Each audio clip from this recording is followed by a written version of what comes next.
જન્મથી જ તેના ડાબા કાનમાં અહીં આ જગ્યા પર એક નાનું કાણું જેવું હતું, એક હોલ જેવું. 5 વર્ષના ઉંમરથી જ આ ખૂબ જ પરેશાન કરતું હતું. દર 10 દિવસમાં એકવાર સંક્રમણ થતું અને તેમાંથી પસ નીકળતું રહેતું હતું. મેં, મારા મમ્મી અને ભાઈ અમે બધા ઉપવાસ કરી રહ્યા હતા અને દેશ માટે પ્રાર્થના કરતા હતા અને તે દરમિયાન એમ જ બધાએ મારા માટે પણ પ્રાર્થના કરી. હવે મારો દીકરો સંપૂર્ણ રીતે સાજો થઈ ગયો છે. ત્યારે તે પ્રાર્થના પ્રભુને પ્રિય છે. મેં પોતાની પ્રજા માટે પ્રાર્થના કરું છું. મારા ગામમાં રહેવા વાળા, મારા નગરમાં રહેવા વાળા, મારા અપાર્ટમેન્ટ, મારી સાથે કામ કરવા વાળા, મારા રાજ્યમાં રહેવા વાળા લોકો, મારી પ્રજા, પ્રભુ તેઓ પણ ઉદ્ધાર પ્રાપ્ત કરે. તેમના પાપોને તમે ક્ષમા કરો. જ્યારે તમે કહો છો કે તેમના માટે હું પ્રાર્થના કરું છું, તો નિશ્ચય તમારા માટે ચમત્કાર થશે, તમારા ઘરમાં ચમત્કાર થશે, તમારી સ્થિતિ બદલાઈ જશે.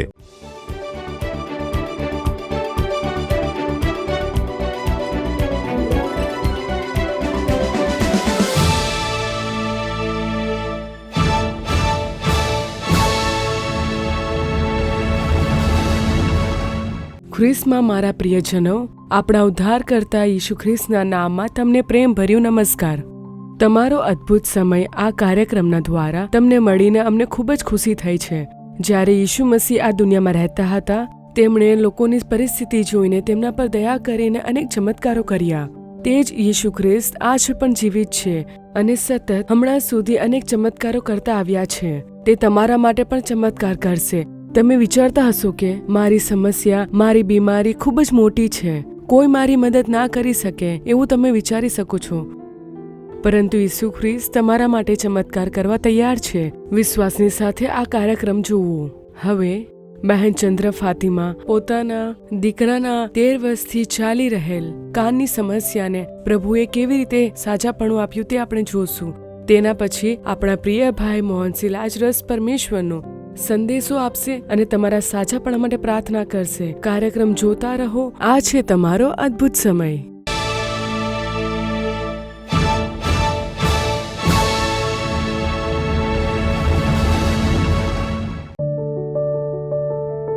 મારું નામ છે ચંદ્રા. મારા 2 દીકરાઓ છે. હું તુત્તુકુડીમાં રહું છું. મારા પતિ ઇન્ટિરિયરનું કામ કરે છે અને મારા મોટા દીકરાનું નામ છે પ્રસન્ના. તેની ઉંમર 15 છે અને તે 10મામાં છે. જન્મથી જ તેના ડાબા કાનમાં અહીં આ જગ્યા પર એક નાનું કાણું જેવું હતું, એક હોલ જેવું. અને તેના જન્મના સમયે આ વાતની મને ખબર ના હતી. જ્યારે તે 4 મહિનાનો હતો, અચાનક તેના કાનથી લઈને માથા સુધી સોજો આવી ગયો હતો. ત્યારે મને સમજણ ના આવી કે આ સોજો કેમ આવે છે. તે ફક્ત 4 મહિનાનો બાળક હતો. તેના માથા સુધી આ સોજો કેમ આવે છે હું સમજી ના શકતી હતી. હું તેને હોસ્પિટલ લઈ ગઈ ત્યારે કહ્યું કે 1000 બાળકોમાંથી 5 થી 10 બાળકોને આ પ્રકારનું કાણું હોય છે. આને પ્રી ઓરિક્યુલર સાઇનસ કહે છે. આ વારંવાર સંક્રમણ કરતું હતું. તેમણે કહ્યું કે તમે તેને ધૂળથી બચાવો, તેલથી બચાવો, હાથથી ના સ્પર્શ કરો. એન્ટીબાયોટિક લેવાથી તે સારું થઈ જશે, નહીં તો ખૂબ જ વધી ગયું તો પછી સર્જરી કરવી પડશે. ત્યારે મને ખબર ના પડી કે શું કરવું છે. ત્યારે મેં પ્રાર્થના કરી. આ થોડું દર 6 મહિનામાં એકવાર કે 3 મહિનામાં એકવાર સંક્રમણ કરતું રહેતું હતું. 5 વર્ષના ઉંમરથી જ આ ખૂબ જ પરેશાન કરતું હતું. દર 10 દિવસમાં એકવાર સંક્રમણ થતું અને તેમાંથી પસ નીકળતું રહેતું હતું. દર સમયે એન્ટીબાયોટિક આપવાનું સંભવ ના હતું. તેના કાનમાં જ્યારે ઇન્ફેક્શન થતું હતું તો કાન એકદમથી ફૂલી જતું. તે ખૂબ જ તકલીફમાં રહેતો હતો. જ્યારે ઓછી સૂજન રહેતી હતી ત્યારે મને સંભળાતું, પરંતુ જ્યારે સૂજન વધી જતી ત્યારે સૂજનના કારણે કાન જાતે જ બંધ થઈ જતા હતા. અને જ્યારે આ તરફથી કોઈ બોલતું ત્યારે મને ન સંભળાતું. એવું લાગતું હતું કે કોઈ કંઈ બોલતું તો કાન આ તરફ ફેરવીને બીજા કાનથી સાંભળવું પડતું હતું. સૂજન થઈને કાન બંધ થઈ જતો હતો. હું બિલકુલ બીમાર જેવો થઈ ગયો છું. એવું મને હંમેશા કેમ થાય છે, એવું તે મનમાં વિચાર કરતો હતો.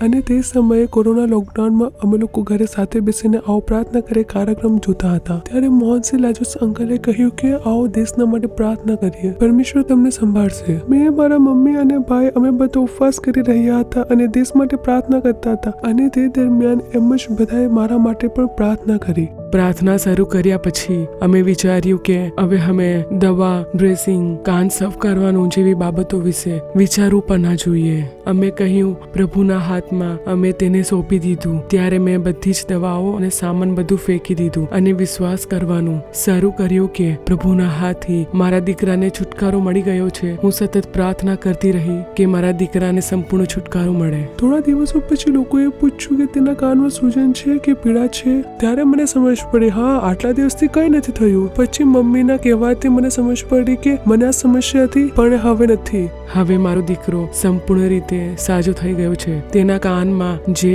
હોલ હતું તેનું કોઈ નિશાન પણ નથી. તે જગ્યા સંપૂર્ણ રીતે સાફ અને સામાન્ય થઈ ગઈ છે. જેવી રીતે એક સામાન્ય છોકરો હોય છે એવી રીતે તે સંપૂર્ણ રીતે સારો થઈ ગયો છે અને તેને પૂર્ણ રૂપથી છુટકારો મળી ગયો છે.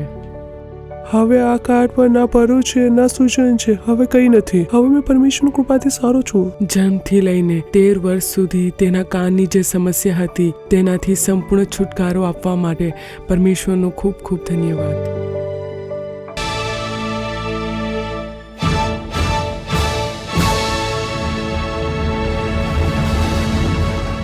મારા વાલા પ્રિયો, ઈસુ ખ્રિસ્તના નામમાં હું તમને પ્રેમાળ શુભેચ્છા પાઠવું છું. ઈસુ ખ્રિસ્ત તે અદ્ભુત પ્રભુ છે. તે આપણને ચમત્કાર કરીને આનંદિત કરવાવાળા પરમેશ્વર છે. આપણા હૃદયને દુઃખ આપવાવાળી, આપણને પીડા આપવાવાળી, આપણને ઘા આપવાવાળી બીમારીઓ, સમસ્યાઓ, સંઘર્ષ અથવા કંઈ પણ કેમ ન હોય, ઈસુ તેને બદલીને આપણને આનંદિત કરવાવાળા પરમેશ્વર છે. તે જ કારણથી તે ચમત્કાર કરે છે. તેમના ચમત્કાર કરવાના ઘણા પ્રકારો છે. કેટલાકને તેમણે સ્પર્શ કરીને સાજાપણું આપ્યું, કેટલાકને તેમણે એક શબ્દ કહીને સાજાપણું પ્રદાન કર્યું, કેટલાકે તેમને સ્પર્શ કરીને સાજાપણું પ્રાપ્ત કર્યું, ચમત્કાર મેળવ્યો. આ પ્રકારે તેમના ચમત્કાર કરવાના ઘણા બધા પ્રકારો છે. વિશ્વાસ સાથે પ્રાર્થના કરશો ત્યારે ચમત્કાર થશે. કેટલાક સ્વયંને નમ્ર કરીને, પાપ સ્વીકાર કરીને પ્રાર્થના કરતા હોય છે ત્યારે તેમના માટે ચમત્કાર થશે. આજે તમે એક સાક્ષી સાંભળી છે, બહેન ચંદ્રા ફાતિમાની, એક અદ્ભુત માતા જેમના પુત્રને 13 વર્ષથી કાનની સમસ્યા હતી. તેના કારણે કેટલીક માનસિક પીડા, દુઃખ, ચિંતા, તેનો ભવિષ્ય જે તેના માટે પ્રશ્ન ચિહ્ન બની ગયો હતો. અને એવી સ્થિતિમાં જ્યારે તેમણે અમારી આવો પ્રાર્થના કરો કાર્યક્રમ જોયું ત્યારે તેમાં જે સલાહ આપવામાં આવી હતી તેના પર તેમણે ધ્યાન આપી. તેમાંથી એક હતી કે દેશ માટે તમે પ્રાર્થના કરો, તમારા બધા બંધનો તૂટી જશે. તેમણે તેના પર વિશ્વાસ કર્યો. ભારત દેશ, ભારતીય લોકોના ઉદ્ધાર અને છુટકારા માટે પ્રાર્થના કરી. જ્યારે બીજા લોકો માટે પ્રાર્થના કરી ત્યારે તેમના જીવનમાં શું થયું જુઓ. તેમના દીકરાને પૂર્ણ છુટકારો મળી ગયો. તેમના દુષ્ટ બંધનથી તેમને મુક્તિ મળી. શું આવું પણ થાય છે? હા, આવું થાય છે. તમે જુઓ બાઇબલમાં અયુબના વિષયમાં અધ્યાય 42 અને વચન 10માં શું લખ્યું છે હું વાંચું છું.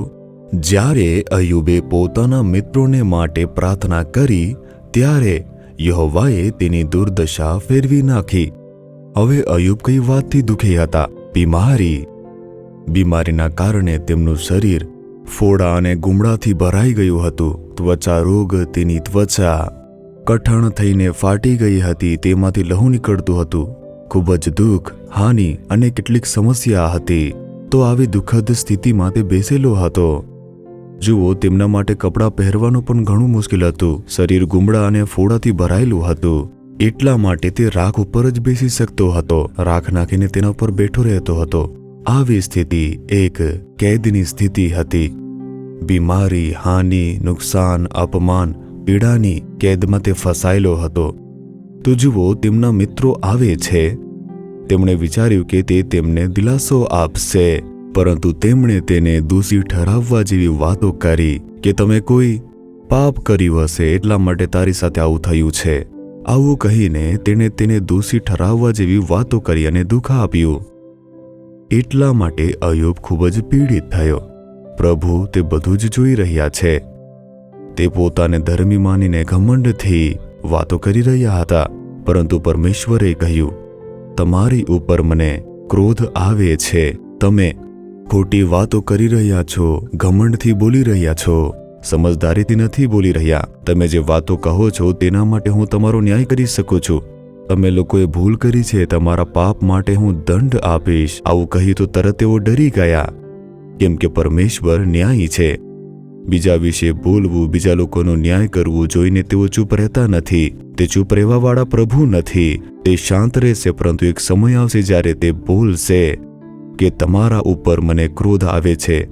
તે કહે છે કે હું તમને નષ્ટ કરી નાખીશ. અને તેઓ તરત ડરી ગયા. અરે, અમે પરમેશ્વરને દુઃખી કરી નાખ્યું છે, તેમને ક્રોધ આવે તેવી વાતો કરી છે. હવે શું કરીએ? હવે આપણે પરમેશ્વરના ક્રોધથી બચવું છે, તો આપણે શું કરીએ? ત્યારે પરમેશ્વર કહે છે, અય્યુબની પાસે જાઓ. અય્યુબ તમારી માટે પ્રાર્થના કરશે. જો અય્યુબ તમારા માટે પ્રાર્થના કરશે તો હું તમારા ઉપર દયા કરીશ. તમે ખોટું કર્યું અને મને ક્રોધિત કર્યો છે, પરંતુ અય્યુબ ધર્મી છે. જો તે તમારા માટે મધ્યસ્થીની પ્રાર્થના કરશે તો હું અય્યુબના કારણે તમારા ઉપર દયા કરીશ, આમ પ્રભુ કહે છે. તરત તેઓ અય્યુબની પાસે જઈને પોતાની ભૂલને સ્વીકાર કરીને અને મન ફેરવીને અય્યુબને પ્રાર્થના કરવા માટે વિનંતી કરે છે. તે સ્વયં કેદની સ્થિતિમાં છે. બીમારી, પીડા, હાનિ, કઠિનાઈ. અરે આંસુ પ્રભુ, મેં પોતે કઠિનાઈમાં બેસેલો છું, મારી કેદની સ્થિતિ છે, તમે તે બદલતા નથી, હું બીજા લોકો માટે કેવી રીતે પ્રાર્થના કરું? પણ અય્યુબે આજ્ઞા માનીને તેમના માટે મધ્યસ્થતા કરી. મારા મિત્રોના પાપોને ક્ષમા કરો પરમેશ્વર. તેમણે અજાણ્યામાં આવું કર્યું છે, તેમણે તમને દુઃખ પહોંચાડ્યું છે. તેમના પર ક્રોધ ન કરો, તેમને નષ્ટ ન કરો, તેમના ઉપર દયા કરો, ક્ષમા કરો. આવી રીતે કહીને તેમણે પ્રાર્થના કરી. જેવી રીતે તેણે પ્રાર્થના કરી, પ્રભુએ અય્યુબના મુખને જોયું. તે કારણે પ્રભુએ તેમના મિત્રો પર દયા કરીને તેમને છોડી દીધો. તરત પરમેશ્વરે અય્યુબની કેદની સ્થિતિ બદલી નાખી. અય્યુબે પોતાની પીડામાં રહેતા પણ વચનનું પાલન કરીને બીજા લોકો માટે પ્રાર્થના કરી. એટલા માટે હું તારી કેદની સ્થિતિ બદલું છું, આવું પ્રભુએ કહ્યું અને તેને છોડાવી લીધું. થોડી ક્ષણમાં પ્રભુએ પરિવર્તન કરી નાખ્યું. બીમારી જતી રહી, તેની નિર્બળતા દૂર થઈ ગઈ, તેનું રૂપ બદલાઈ ગયો. જે પણ ગુમાવ્યું હતું તે બધું 2 ગણું તેને પાછું મળી ગયું. શું તમે જોયું? તેવી જ રીતે આ બહેનની પોતાના દીકરાની તે બીમારી અને કઠિનાઈની સ્થિતિમાં બીજા લોકો માટે પ્રાર્થના કરે છે. દેશમાં કેટલાય લોકો પાપ અને શ્રાપમાં બંધાઈને પીડામાં પડ્યા છે. દુષ્ટ આત્માના સંઘર્ષ અને બીમારીઓથી દુઃખી છે. તેમના પાપોને ક્ષમા કરો, તેમના પર દયા કરો. આવી રીતે બોલીને તેમણે જ્યારે મધ્યસ્થાની પ્રાર્થના કરી ત્યારે પ્રભુએ તેના પુત્રને સાજો કર્યો. તમે પણ કેવળ પોતાના માટે જ પ્રાર્થના કરી રહ્યા છો. મારો પરિવાર, મારા બાળકો, મારી પત્ની, મારા લોકો, મારી કલીસિયા, મારી સેવકાઈ, આવી એક સ્વાર્થી પ્રાર્થના. તેનાથી બહાર નીકળીને પોતાના દેશ માટે પ્રાર્થના કરો. આપણા ભારતના 144 કરોડ લોકો, કેટલાય લોકો અજ્ઞાનતામાં છે અને હે પ્રભુ, તેઓ તંત્ર મંત્ર કરવાવાળી આત્માઓને પણ ખૂબ જ ભક્તિથી પૂજે છે. તેમને ખબર નથી પ્રભુ, સત્ય અને અસત્યનું ભેદ તેઓ જાણી શકતા નથી. તેમને ક્ષમા કરો. તે માણસોને જ દેવતા માનીને પૂજે છે. તે પોતાના પર સ્વયં શ્રાપ લઈ આવે છે. તેમના ઉપર દયા કરીને ક્ષમા કરો, તેમને આશીર્વાદ આપો, તેમનો ઉદ્ધાર કરો. આવી રીતે કહીને જ્યારે તમે મધ્યસ્થાની પ્રાર્થના કરો છો ત્યારે તે પ્રાર્થના પ્રભુને પ્રિય છે. મેં પોતાની પ્રજા માટે પ્રાર્થના કરું છું. મારા ગામમાં રહેવાવાળા, મારા નગરમાં રહેવાવાળા, મારા અપાર્ટમેન્ટ, મારી સાથે કામ કરવાવાળા, મારા રાજ્યમાં રહેવાવાળા લોકો, મારી પ્રજા, પ્રભુ તેઓ પણ ઉદ્ધાર પ્રાપ્ત કરે. તેમના પાપોને તમે ક્ષમા કરો. જ્યારે તમે કહો છો કે તેમના માટે હું પ્રાર્થના કરું છું તો નિશ્ચય તમારા માટે ચમત્કાર થશે, તમારા ઘરમાં ચમત્કાર થશે, તમારી સ્થિતિ બદલાઈ જશે. તમે શું પ્રાર્થના કરશો? હમણાં 2 મિનિટ માટે પોતાનો જમણો હાથ ઊભો કરો. પ્રભુ, હું પોતાના દેશના લોકો માટે પ્રાર્થના કરું છું. તેમના પાપોને ક્ષમા કરો, તેમના અપરાધોને ક્ષમા કરો, તેમની અજ્ઞાનતાને ક્ષમા કરો. તેમને સત્ય અને અસત્યનો ભેદ ખબર નથી. તેમના માટે મરીને તમે જીવી ઉઠ્યા પ્રભુ. તે કોણ છે તેમને ખબર નથી. મારા લોકો ઉપર તમે દયા કરો પ્રભુ. તેઓ કેટલા ભક્તિભાવવાળા લોકો છે.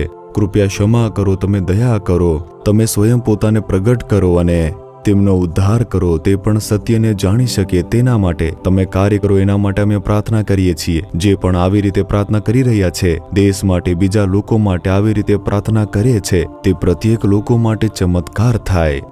અય્યુબની કેદની સ્થિતિને બદલવાવાળા પરમેશ્વર ઈસુ ખ્રિસ્તના નામથી બીમારીની કેદની પરિસ્થિતિ બદલી જાય. શેતાન દ્વારા લાવેલી બંધનની સ્થિતિ તૂટી જાય.